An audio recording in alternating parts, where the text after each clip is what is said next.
Hello, everybody. Welcome back to In Tune with You, a journey to glory.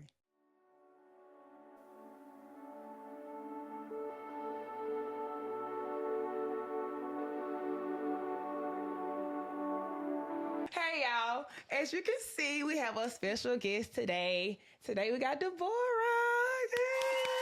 Yay! Yeah, I want to give you guys a little bit of a backstory on how I know Deborah. I know Deborah from school. We met summer of 2013, 13 at Mississippi Valley State University. I don't know how we first came in contact, but I think we took classes or something together. Yeah, we took classes together, and I remember I was like, "Oh my gosh, she is so funny," and I'm so goofy. I was like, "I want to be her friend," and that's not me. Like, I'm not trying to be nobody's friend, but I was like, "I want to be your friend," and I remember on down the line, you was like, "I didn't want to be your friend at first because I thought you was mean." I said Yes, I was like, "Me." But that's how. Yeah. Okay, so that's how y'all. I ain't gonna say I got a bad memory, but little small stuff like that I be like, but that's probably true. But she was so sweet. I remember, and you probably don't remember, but we had an assignment due. And Deborah was so smart. Let me say this: she's very smart. Okay. So she had already completed her assignment, and I hadn't completed mine, and your cousin hadn't completed hers. So we was like, "Oh, we're gonna do this and that," and you was just like, "Huh, like you can do it. I mean, huh, you can look at my paper." And to this day, like people, you know how people are with their homework, especially smart people. And then in college, they really not gonna too much give you their work. But when she did that, I was like, I really didn't need that at the time. So if I ain't say thank you then. I don't remember that part, but you welcome. So, like I said, from school, and I'm gonna let her tell you a little bit about yourself. So, with herself, Deborah, I know that before you were staying in Mississippi, right? You're no longer in Mississippi. Well, I'm back in Mississippi. Oh, you're back in Mississippi. North Mississippi. Okay. So, what do you do? Currently have 2 jobs. I am a respiratory therapist, and I work part-time in IT. Okay. And you have 2 handsome boys. Look, I always see them on social media. I'm like, "Ooh, they so spoiled. They could just get everything they want. They so handsome." How is it like raising 2 boys? It's a handful. It's a handful. It's a lot, but by the grace of God, I get it done. That's it. Like, So, what's their ages? 4 and 5. Okay, 4 and 5. And they're in what grade? I don't know. So my oldest, he's in kindergarten, and then my youngest, my 4-year-old, he's just turned 4 last year. He's in daycare. Okay. Yeah. So, Deborah, I know, girl, you know how people be saying life be lifing. How was your life growing up? But let me just say this, y'all. I don't mean to cut you off, and I do that so much. I'm sorry, but it's been so amazing to me, y'all. I was so excited to have to speak with Deborah because it's amazing to see people whom I've gone to school with or people who are my age just give their lives to Christ, and to see how God speaks to them, and to know you was in that particular moment or a particular time in your life, and to see like one of your friends, one of your close people who you know, transition from that is like amazing to see. So I'm just proud of you, Deborah. Thank you. And I didn't want to say this because it's a lot. You know the scripture that's called many are called, but few are chosen. So I remember struggling with that scripture because sometimes it would seem like a contradiction. So I was thinking of it like in 2 ways. So many are called, few are chosen. It's in Matthew's. The first way I looked at it, I was like, okay, many are called. It means God is calling everybody, but few are chosen. So God, are you just choosing a few people? So I'm like, and then I reverted back to the scripture. Before I formed thee, I knew thee. So I'm like, God, you said before you formed us, you knew us. So did you pick us then? And I know that you're all knowing. So I was struggling with that. And then the second way that I was kind of struggling with it was like, all right, many are called. Okay, God, you are calling everybody, but few are chosen. Are we the ones who are doing the choosing? And I say that because, all right, God asked us to obey his commandments. he gives us the 7, deadly sins or whatever, and he tells us to obey his word and to like listen to his voice. And let's say you got Jesse over here who is not listening, and you got Sarah over here who is listening. And with her listening, she hearing God tell him to put the bottle down. She's hearing God tell her to stop smoking, stop lying, stop committing adultery. But Jesse over here, he's like, I don't hear nothing. I'm finna continue to do what I'm doing. So I said, are we doing the choosing? Because Sarah has chosen to hear God's voice. So God has chosen to choose her because she heard God's voice and she changed her life. But Jesse won't be chosen because he didn't choose God. Right. So that's the revelation I came to conclusion with. And I said all that to say, I believe that you are chosen, Deborah. And I think I told you that too. Because it takes a lot. Do you know people out here can't hear God's voice? And he's calling for everybody. He's calling for everybody. But only a few are choosing him. And those are the ones he's going to choose. So I just wanted to, say that before we get into it, that you've chosen, girl. And no matter how hard it get, and I got to tell myself that too, just keep on going. Yes. So how has life been growing up? It was rough. I'm not going to lie. It was rough. So I was born in Chicago. My mom had 4 kids. Me, my older sister, and my 2 brothers. I have an older brother and a younger brother. And like I said, I was born in Chicago. At the age of 6, I was 6. My mom died. So me and my 2 brothers, we went to Mississippi, South Mississippi. And my older sister, for some reason, I think she went to live with my aunt. I'm not sure. So at that time, I didn't have a mom nor a dad. And I was 6 years old, like I said. And my grandmother, she raised us. And, I'm grateful for that because she didn't have to do that.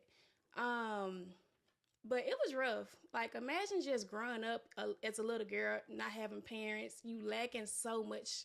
Like, I was lacking just affection, love, just self-confidence. Like, I was lacking so much. And later on in life, the same things I was lacking were the same things I was basically unconsciously looking for in other things. And I was just like, whoa. And I'm just not like realizing it like recently. But it was tough. Yeah. But I made it. You made it, Deborah. I hear you say that you didn't like receive that affection, and I can like agree that it was the same for me. And sometimes I'll be like, every time I like interview somebody or have somebody over as a guest, I'm always saying, dang, that was me. And I'm like, I don't want to like steal their testimony or nothing, but it's like, dang, God's people are so connected. I want to ask, you stayed with your grandma, right? How was you and your grandma's relationship? I love my grandmother. Let me say that. But we did not have a good relationship. We did not have a good relationship.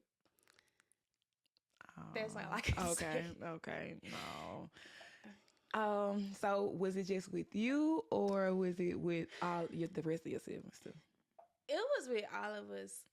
But maybe I should have included in my last answer. So, like I said, my grandmother took me and my 2 brothers in, but when I was like 11 or 12, my 2 brothers, they went off. Okay.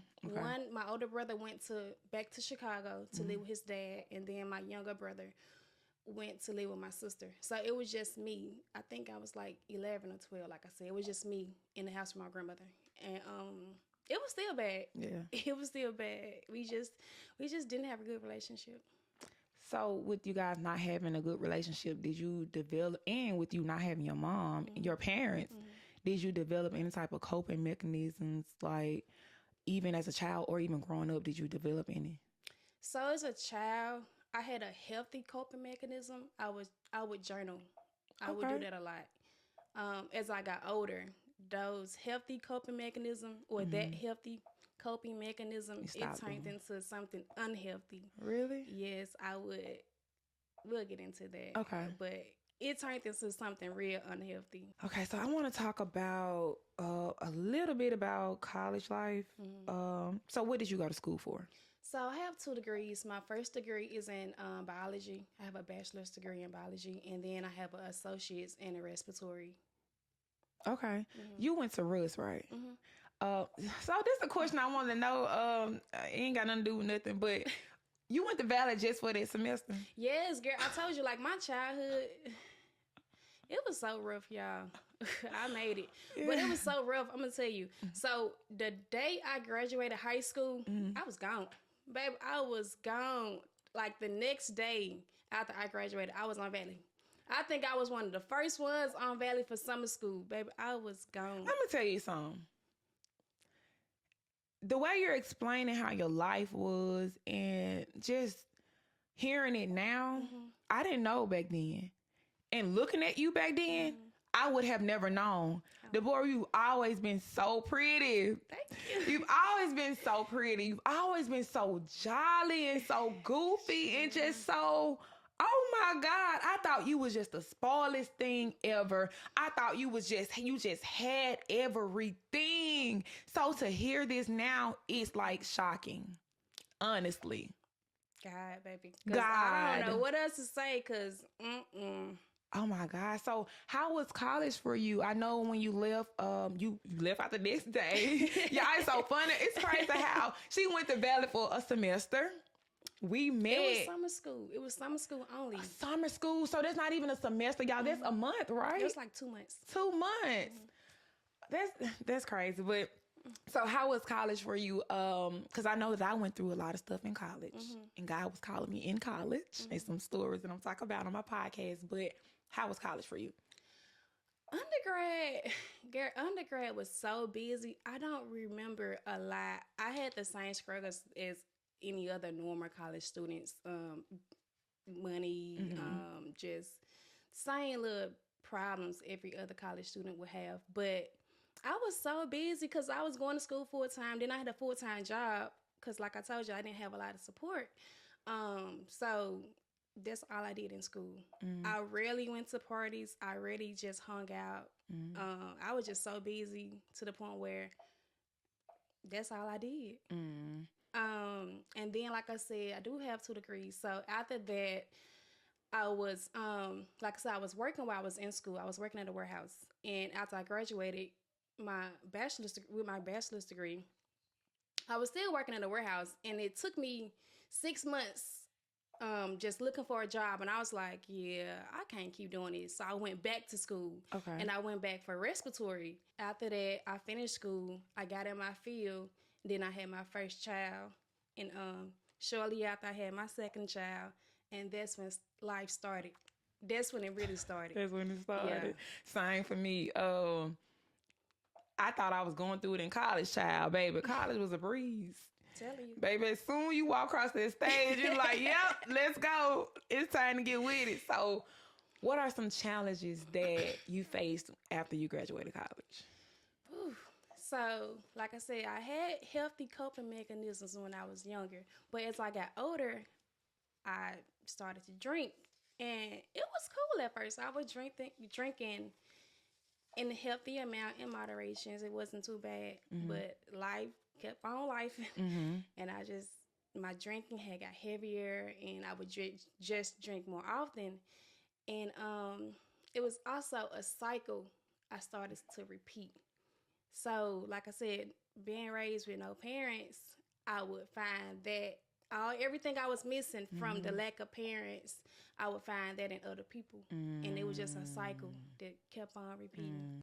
That's interesting to hear, because that is what we tend to do. Anything that we're like missing, that we have gone without, we try to find that in people. And I did the same thing, but I didn't really try to find it like in a relationship much. It was always would be like with friends with me. I'm trying to find that love in friends. I want everybody to love me. Love Ashley, not because I played basketball, because that's where a lot of people came from, because I knew how to play basketball. But I was trying to find the people who just really loved me for me. So it was hard. Yeah. I know that a little recently, you lost your brother. I didn't see it on social media until we ended up talking. And I said, let me go to her page so I can see like what happened. Oh, you want to talk a little bit about what happened, or you want to just? Yeah, I can talk about what happened. Okay. So it's so crazy because my brother passed away one day after my birthday. So I'm gonna just talk about my birthday a little bit first. Okay. So I just turned 30 December of last year, and I had planned out this whole little trip. I went to Missouri, Branson, Missouri, by myself because I was like, you know what, I'm tired of like dealing with people. I just want to do this by myself. So I went to Branson, Missouri by myself, and had a good time. And I was on my way home. I left out. I was on the road. I was on my way home, and I received a phone call. It was actually coming through on Facebook though. Like they was calling me from Facebook Messenger.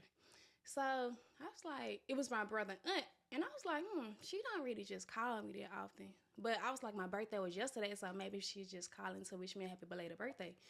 So I answered the phone, and she was calm. I didn't think about what she could have possibly said because she was just so calm. And then she had told me that my brother passed away, and I was just like, I just started screaming, not even believing in what she said. I just started screaming because nobody's just gonna call you and just tell you that. So I just started screaming. I was just like, oh my God, like I just talked to him. Like he had literally just told me happy birthday yesterday, like yesterday. So that was bad. I remember when I talked to you and you said, Ashley, I was just starting to like find myself. Like I was just starting to like, cause you mentioned that you like were never like alone. And you was like, for my birthday, I said, I just wanted to be alone. I just wanted to do something by myself. And I remember you was like, that's what you did. And when that happened, you was like, you didn't understand it. And it made me so emotional on that phone because I can only imagine somebody, making this declaration and saying, okay, I'm finna be by myself. And then somebody else, another loss happened, a close loss happened. And you like, now you questioning like, what did, what happened? So I want to know, right after he passed, what was your mindset? Like, what were you thinking? Like, I can't do this no more, or I need to find somebody to talk to. I need to build another relationship with somebody. I need to get close to somebody. Like, what was your mindset? It was definitely that. But before I touch on it, I do want to go back a little bit because you remember how I told you that I was just trying to find myself. I was trying to correct all the things that I was doing wrong. Honestly, that's what I was trying to do that, but it was not going well. Like I was, like I said, trying to do that, but I wasn't doing it right. I said it. Like I was still, well, I'm just going to do this a little bit, or I'm just going to do this a little bit. But in my head, like I'm telling myself, I'm working towards my healing. But in actuality, girl, I had so many loopholes. I was broken. Like I was just like so upset with God because I'm just like, God, you sure you took the right person? Like, I already don't have no parents. Like, I'm already separated from my immediate family. Like, I was just so upset. And I was just like, you know what? Nothing matters. Like, nothing matters. Like, I was just drinking. Like, I just really didn't care about nothing. Myself, my kids. Like, I'm just so sorry for that. I didn't care about nothing or anyone. Like, I was just like, it doesn't matter. Like, I've never dealt with a loss that close to me. But when I think about people who, and I don't want to say this and not sound selfish, I think about people who has lost a loved one. And my understanding of it, of course, everybody got to leave one day. But I be looking at the deeper part of it, like whomever the person lost, whether it be their mom or whatever, I was like, God, you know that person lost, that loved one that person lost was so close to them. You knew that it would break them. You knew that it would hurt. Well, try to break them. You knew that it would hurt them. You knew that it would take them to a place where they thought, they would question you or be mad at you. And I'm like, God, I know you're not doing it for no reason. So even though it may seem like somebody, they're looking at it like, I can't go on no more. God looking at it like, yes, you can. yeah. They needed to leave. They fulfilled their purpose. They needed to leave. Yep. so that you can walk in your purpose. And I don't want to say this because I'm saying I don't want to say it, but I guess I just said it because I've never experienced that loss and I don't even know what it feel like. But geez, you're gonna have to be with me because I'm talking about it. But I don't know how I'm gonna be. Yeah, it's tough. One way that I was able to make peace with both losses in my life, my mother and my brother. For my mom, for both deaths, I just had to look at it in like a more positive light. I was like, okay, so what way can I look at this that would help me move forward? But not only help me move forward, just thrive. So with my mom, I was like, that was my motivation because like I said, my childhood wasn't the best. So I used my mom's death and I was like, maybe she passed so I can go and live this life that's meant for me because that was my motivation. That was my motivation to go to school. That's why I was always in my books. I just didn't play about my studies. So that's why I was like, I have to do something with my life. Yes. Like my mom passing, like It's a reason. Yeah, it was and a that reason. was your reason. That was my reason. And then for my little brother, you read the little short story I put on Facebook. That was so real. He passed so I can get saved. So girl, that's what it was. You just don't understand. Girl, I was reading that post, Deborah, and I'm trying, because I be too loud sometimes. I be having to try to control myself. But I was reading that post. Y'all should check it out. Deborah Nicole on Facebook, y'all. She don't post that much, so you'll see it when you go. It's so touching. And I'm like, oh, this girl eyes are open. People don't see that in a death. People don't see that when they lose a close loved ones. Like, they ain't seeing that. And for you to see that. It took me a minute. Yeah. And if it wasn't for you, I just want to say thank you so much. Because if it wasn't for you, I still don't know if I would have seen it yet. I'm going to say yet because I think at one point I was going to see it. But I still don't think I would have seen it yet at that time, I say. Oh. But you did help me, like, tremendously. Thank you. Just opening my eyes and just realizing, like, the bigger picture. So we got to talk about it now. Y'all, we've been trying to truck on up here. It's time to get to it. Deborah wrote me like in the middle of the night. It wasn't that late. I think it was like 9, 8 or something like that. But she wrote me. And she had this long paragraph telling me about a dream she had and how I was in it. So I was so intrigued by it because dreams, God speaks to me in my dreams. And so I take dreams seriously. So when she wrote me and said that, I said, girl, that means we got to talk. So I prayed about it and I was like, God, whenever we talk, help me to say the right thing. Help me to give me the wisdom that I need to speak to her. So I went to church and we had scheduled a time to talk.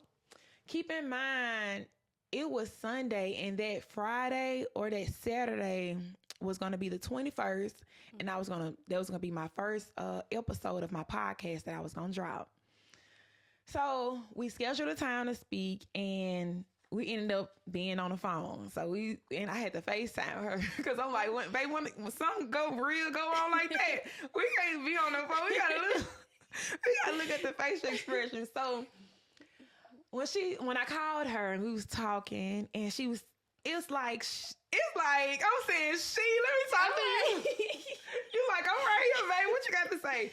But when I called you and we were talking, your emotions it looked like you were not serious, but it looked like you were serious. So I was having a hard time trying to discern where you were coming from.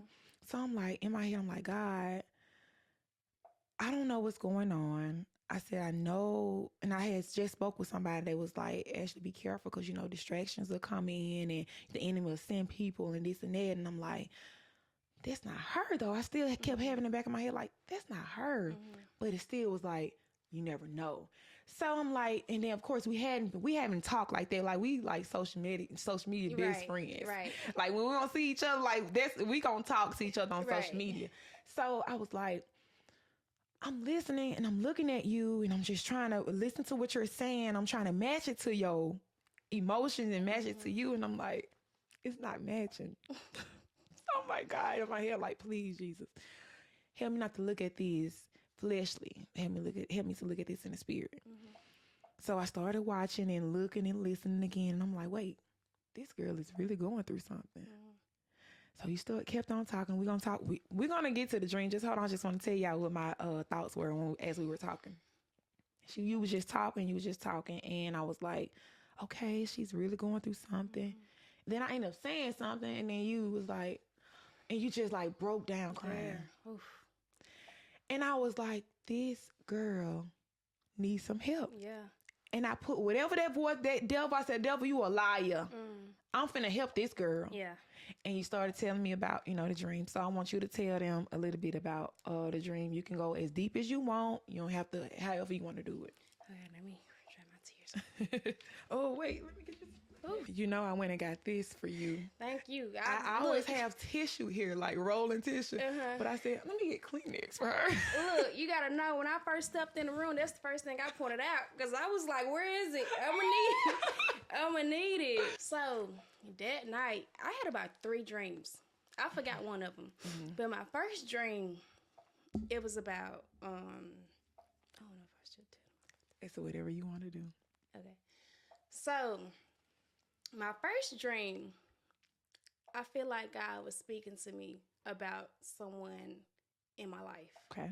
In the dream, it's like that person was taking me further and further away from God. And I remember we was like, I'm skipping a lot of like small details, but I remember we were like walking down a hallway. The person was in front of me, like leading me, and then I was walking behind the person. And I remember like the further we walked down the hallway, I started to blink. Like in my dream, I was blinking, like just like me and you doing right now. We blinking, and every time I would blink, it's like these like white figures. It's like 3 of them would just pop up like when I closed my eyes to blink, and it was so intense. And I just remember walking, and each step I walked, it was like it'll just get more intense and more intense and more intense, to the point where I was like, I'm finna go. And I remember shouting out to whoever the person was. I remember shouting out. I was like, I'm finna go. I'm finna turn back around. And I turned back around. And then I woke up from that dream. And when I woke up, I don't even think I told you this. Well, I'm gonna get to my other dream first. Okay. So the other dream I had, you was in it. And I completely forgot all about that dream until I saw you on Facebook one day. And I was like, oh my God, I had a dream about her. And you know how like you have a dream about somebody or something, and then something spark your memory, and you have to think about it like, okay, now what happened? Or you got to like piece together what it was. It wasn't like that at all. I remember that dream so vividly. Wow. Like I still remember it to this day. So anyway, so in the dream, I was still with this same person, whoever this person was. I was still with this same person. We was walking side by side, and we were like in this building. I don't know what type of building it was, but it was just like a empty gray building. And we were walking inside the building. I don't even know where we was going, but we was just walking inside the building. And then we came upon you. And I'm gonna say I came upon you because I don't even know if he saw you or not. But you was just standing right there. Like you was just standing right there in just one spot, just still. Like you was just waiting on me or something. I don't know. And I remember I saw you, and I was like, this Ashley. That's what I was thinking in my head, like, this Ashley, like, what's she doing? And I started walking towards you, and the closer I got to you, it's like I just started to feel myself just getting weak and weak and weak, until the point where I was like almost in front of you, and I just broke down. I just started crying, and you didn't even say a word, like you didn't say anything, and I just broke down, just started crying. And it was almost like I knew what you was going to say, and I just started crying before you could even say it. And I was like, I gotta talk to her. But like I said, like, so I woke up. I had 3 dreams that night. I woke up from all of them, I want to say. And when I woke up, Gare, it was like some type of face. I don't even know if I told you this or not, but it was some type of face.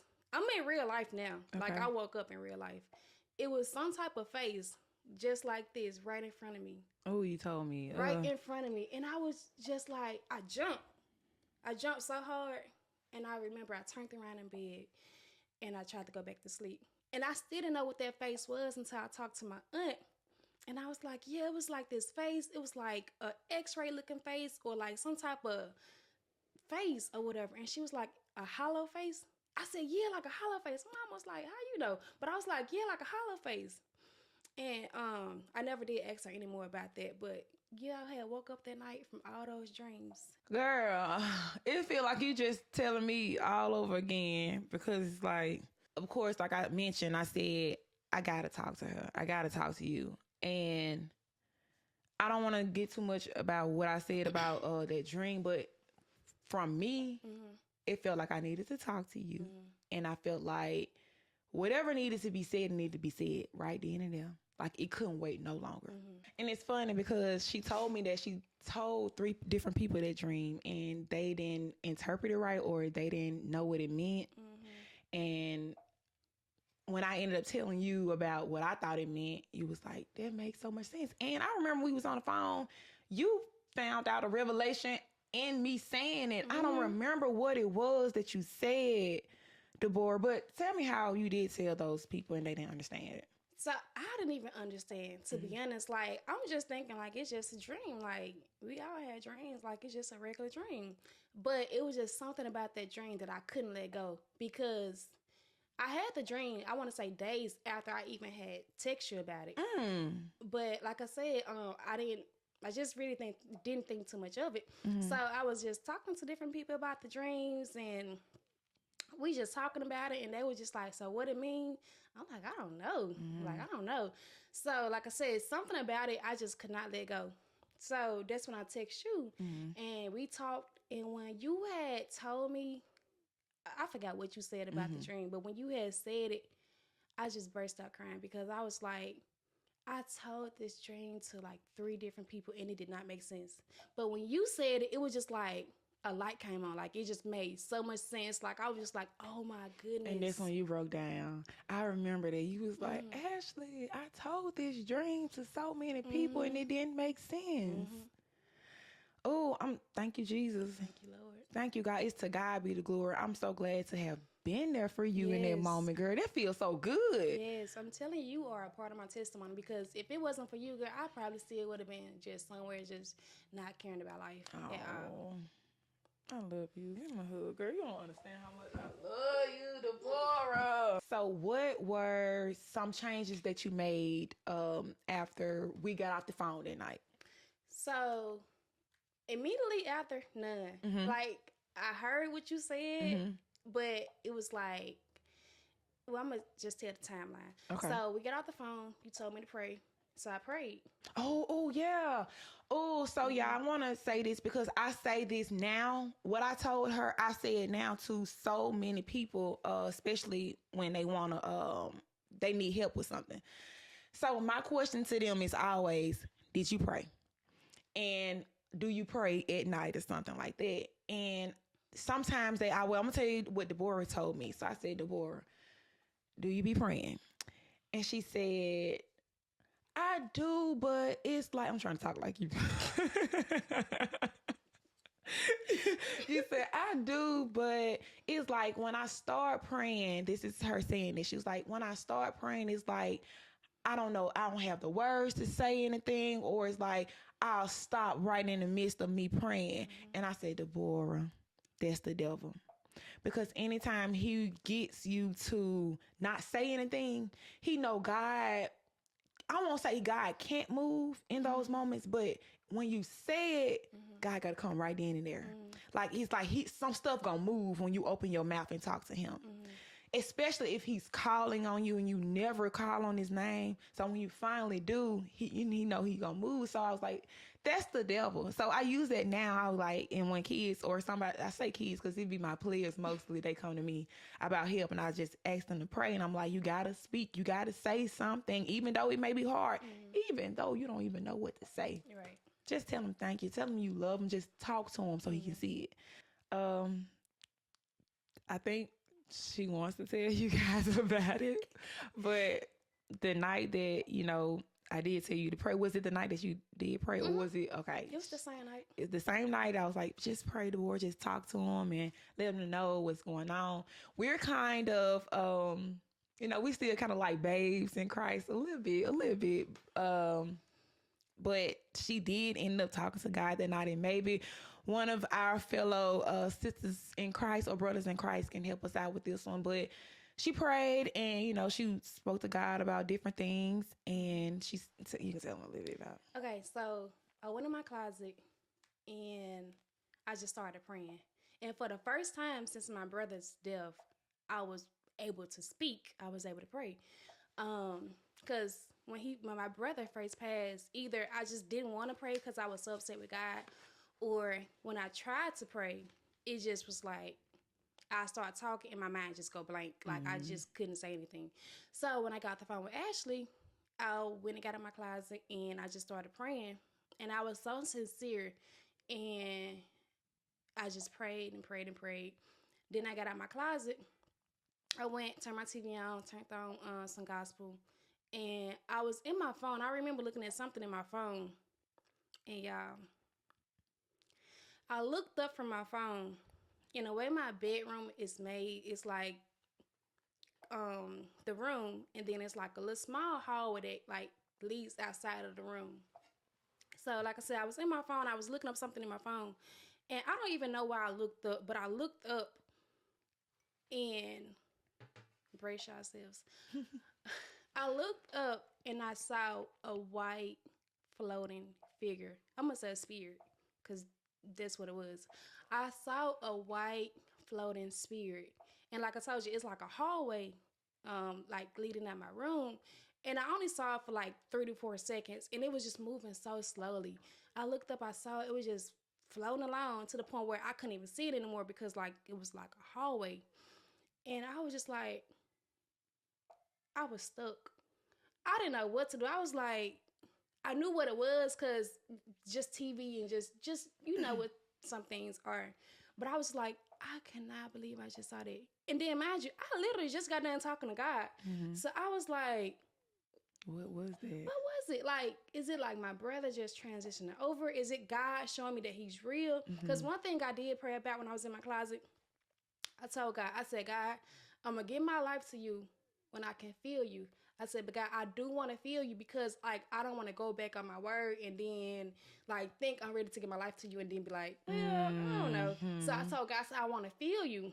So when I saw that, I was like, God, I said, I want to feel you, not see something. I want to feel you. So I was like, oh, no.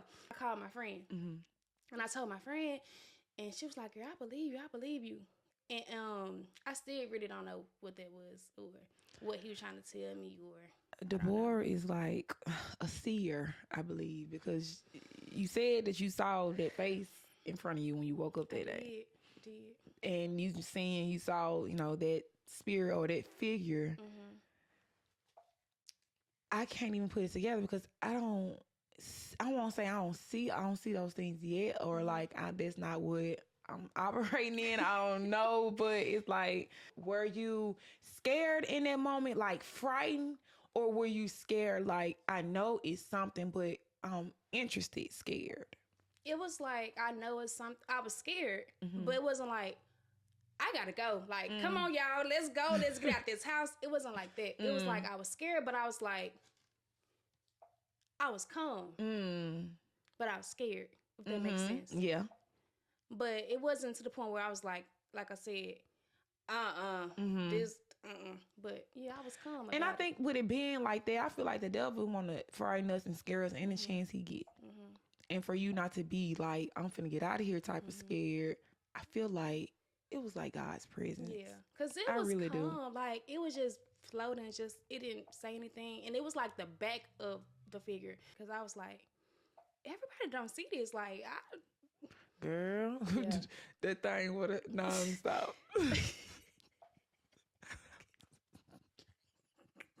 But okay, so after that, I want to talk about how long did it take you to be like, okay, God, I surrender. I know you told me that you did decide to change your life around when you walked to the altar. So up until that moment at the altar, what was running through your mind? So we spoke.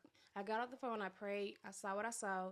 And then shortly after that, I think that weekend I had to go out of town to my brother's funeral. So that happened. I came back home. And I just kept on feeling like, I was just like, I gotta go to church. I gotta go to church. Something about me just wanted to go to church so badly. But then I remember, like, my supervisor, they put out some days because they needed some help at work. And I tried to pick up that Sunday.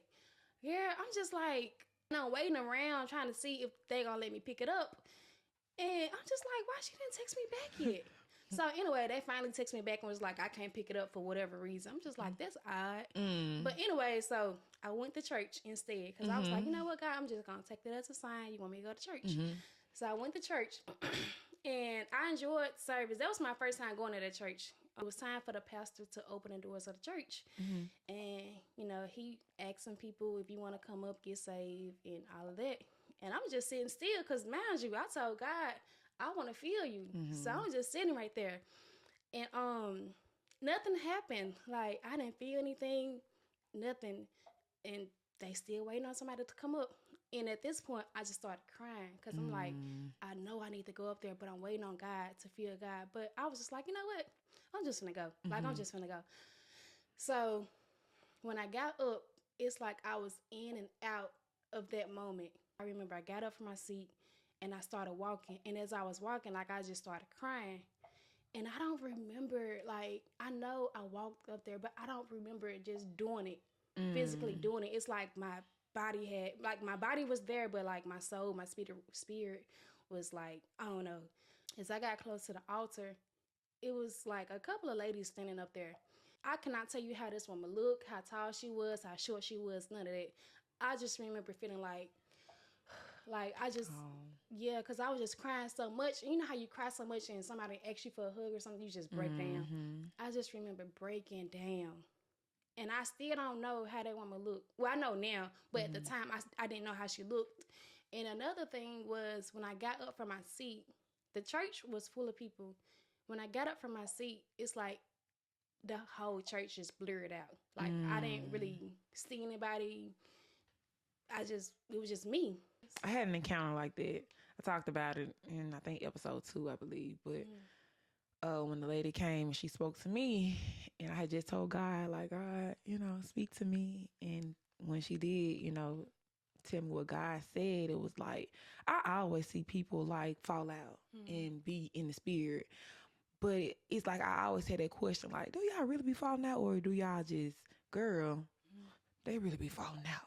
Because it felt like the bottom was removed, like the floor was removed, and it's just like I was like floating. It felt like my knees got weak, like where I couldn't stand. Yeah, like all of my energy just left my body, and I was solely dependent on this woman to hold me up. Girl, same. It was some chairs, so I was depending on them chairs to hold me up. I feel like that one was like, just do what your body gonna do. Girl, I got a funny story after this. Well, okay. So, my church, it's my church now, because at the time it wasn't. Okay. Until I joined.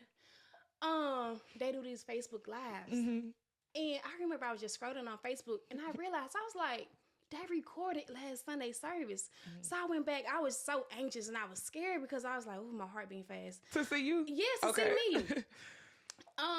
And I went back and I watched the service. Girl, that one was so What? That woman was so little. I was like, oh my God. Like, I had all of my weight on her. She was just so little.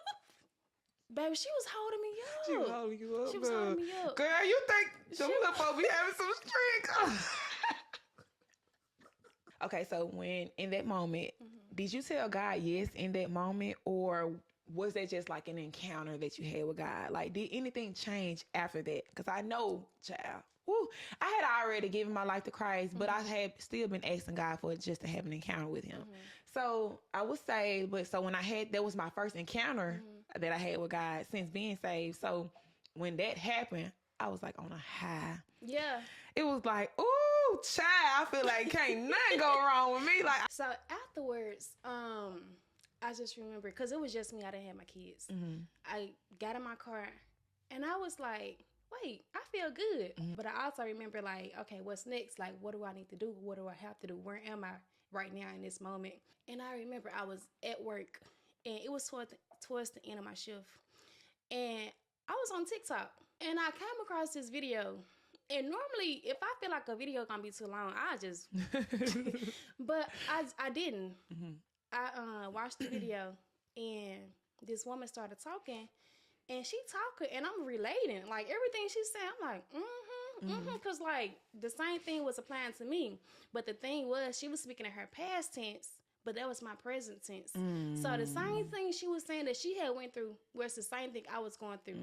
So I was like, oh my God. She talked about this particular time, and she went step by step how it happened. And when I tell you that was my life, like she was me and I was her, wow. The same situation she was talking about was the same thing that happened to me, step by step, word by word. And I just started crying because I was like, ain't no way. People be so sleep on TikTok. Ain't People think that TikTok is just for like entertainment, and it is, but I am a firm believer that God speaks to us through TikTok. Yeah. Like he has people placed on TikTok to speak to us. And I remember you was telling me about, you was like, I believe this is like new beginning for me or something like that. You texted me that, and I was like, dang, and you gave me that date. And I was like, this girl who was speaking about this on TikTok said that same thing. It's not like that I didn't receive what she said. I guess I wasn't in that season to like receive what she said. So I was like, oh, but when I remember what she said, so when you said that, I said, oh, well, this is something like what Deborah was going through. So when I sent it to you, you was like, oh my God, yes. And you was like, Ashley, look at her name. And she had the same name as you. Like, God speak like that, y'all. I'm sorry. Like, we think stuff be coincidences. God is like that. He's so strategic. Yes. And it just, you just have, it's one of those things, like, if you know, you know. You know, you know. Yeah. And that's the name of my church, New Beginning. No. That's, I swear. Oh, I love that. Redefine me. Yes. Oh, look at this girl talking like that. Go, girl. So before I ask you this next question, what practices or habits have you developed to like get closer to God? So I talk to God every single day. Okay. Before I even get out of bed, when I first open my eyes, I thank God for the day. Thank Him for waking me and my family up. I read my Bible. I journal. I stopped doing some of the things I used to do. Drinking, for sure. I don't go certain places anymore. It's just some things that I gave up. Yeah, and it's all steps. Like, what month has it been, like, since you've had that experience with God and since you've, like, okay, God, yeah, I'm living for you. So how many months have it been? It's only been one. Yes. Like, and it's crazy because Deborah is, like, and I'm not trying to, like, make you be this person or whatever, but I'm just telling you what I see. You have turned over like a new leaf so soon. Even though I know it's some stuff that you need to work on, and it's some stuff that I need to work on. And I've been in this thing for almost 4 years. So it's stuff that I need to work on too. But it's like, you gotta understand it. Like I told y'all, she was smart. So she like got an understanding of certain things that I feel like I didn't have that understanding 1 month in. Like, you already have that understanding about how God works. It took me months and months and a whole year. And I know for you too, not saying that you got it all together, but like those small things, like you understand. And it's good to see. And I just wanted to say it to you. Yeah, thank you. I think I have been doing though, and I think it's been helping me to realize things and see things. I've been real still. When I say I've been real still, I don't talk to people that often. I don't really go anywhere. Like, and I noticed, like, even when I just be certain places, like at work, I noticed, like, the old me would have just burst out and just said a joke right now. The old me would have said this. The old me would have did this. I'm so still now. I'm just so still. Lord, I'm jealous because why I had to get beat upside the head, stomped on, talked about everything for me to understand that everybody is not for me. For me to understand like everybody is not deserving of this conversation, but the enemy is out to kill, steal, and destroy. And it took me a while to like separate myself, to isolate myself.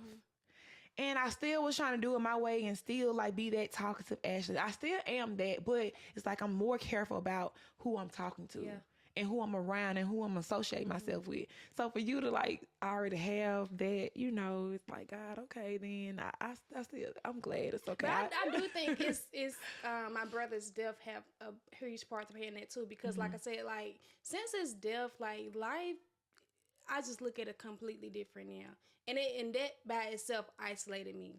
All right, since you brought up your brother's death, I want you to, if you don't mind, read your post that you posted. Like that was Read touching. my whole post? Do I want you? Is it long? It's kind of long. Yeah, read it. I was at work one day, and I remember I was in the cafeteria, and I just started thinking about stuff, and I was like, you know what? I'm gonna write me a story. My little brother saved my life is the title. My little brother saved my life, which is ironic because his life is gone. I remember the day like it was yesterday. I was driving on my way home. It was literally a day after my birthday when I received a call saying he had passed away. I started screaming so loud, thinking, this can't be possible, no way. Like, how is this possible when I just talked to him yesterday, and now you're telling me he's suddenly gone away? So many hard emotions I had to process. I slowly started to slip away. I was drinking day in and day out, not caring what anyone had to say. Thank God I had help with my kids. Family and friends, I love you all so much. The position I was in just really sucked. I wasn't even healed from the trauma of my past and the death of my mom, yet life threw me another atomic bomb. Like, is this really my life? I have already gone through so much, barely making it while using bad coping mechanisms as my crutch. Still, I kept thinking, how is this possible? I had just turned 30 and I felt unstoppable. I promise I'm telling the truth. I had everything I've ever wanted, including a new house and my dream car too. I felt like life was just starting for me, even though I was going down the wrong path. I knew the possible consequences, but I was ignoring the invincible aftermath. It wasn't long before God got my attention when I received some news that brought me so much tension. My little brother, this can't be true. I know death is a part of life, but why did it have to be you? Confused, I stopped talking to God. I didn't know what else to do until God started showing me signs that his existence is truth. After talking to a friend, I had a clue. God was calling for me and waiting for me to let him through. I prayed, and afterwards, God allowed me to witness something completely anew. After that, I told God I would be ready if I could feel a touch like he came from heaven. I went to church the following Sunday, not knowing that would be the day. The pastor opened the doors of the church, and something inside me said, why wait? I hesitated to get up, but when I did, I felt myself breaking down as my feet swayed. The next thing I knew, I was at the altar, crying my heart out and letting God have his way. Little brother, you saved my life, even though you're not here today. Now I find myself worrying less, knowing there is an eternal life and we'll be there to stay. So until we meet again, don't forget to tell Mom I said hey. That took a lot, y'all. Y'all, that was so good. And you know, I ain't know that was a poem. Girl, you rhyming and everything. When I read...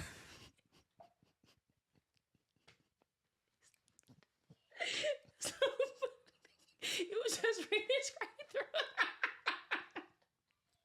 That summed up everything that we talked about. And I say that's my whole life. That's your whole life in that poem, girl. You need to get that. Yes. Laminated. Girl, that needs to be in every room of your house. I love that. Like, for real, I ain't just trying to glaze or nothing. Don't keep me saying glaze. Look at me, somebody glaze. I'm like, what is that? I put context clues together. I figured it out. Girl, I never said glaze. Ew. Oh. All right, I ask everybody who come on here this. What is your purpose, or do you have an idea of what your purpose is, even if you like, I don't know? I do have a slight idea of what I think my purpose is.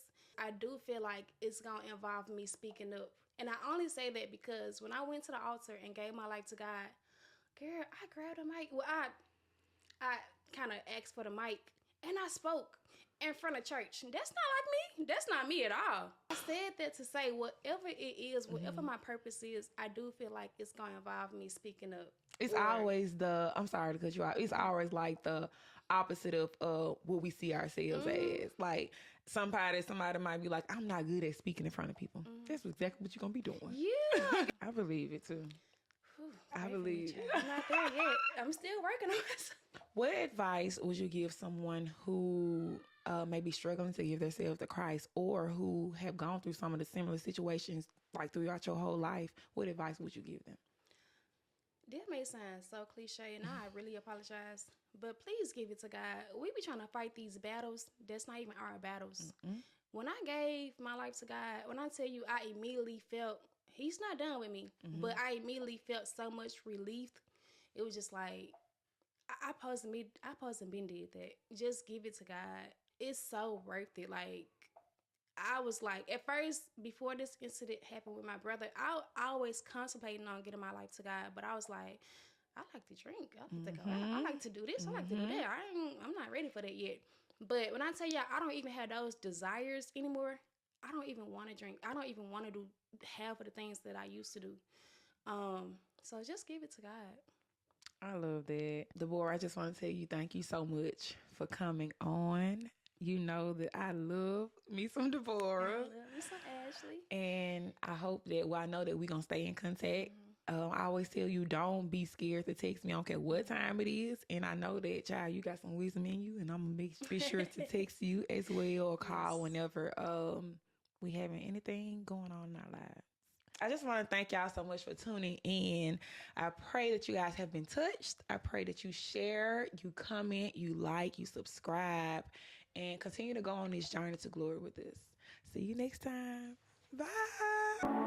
And as I take a look at my father, I realize I'm not so broken. I'm not so weak. I'm not so small. If this is my father, then there must be something within me that looks like him. For a lion gives birth to a lion. Fire gives birth to fire. The light gives birth to light. This is worship. The intimate exchange of identity.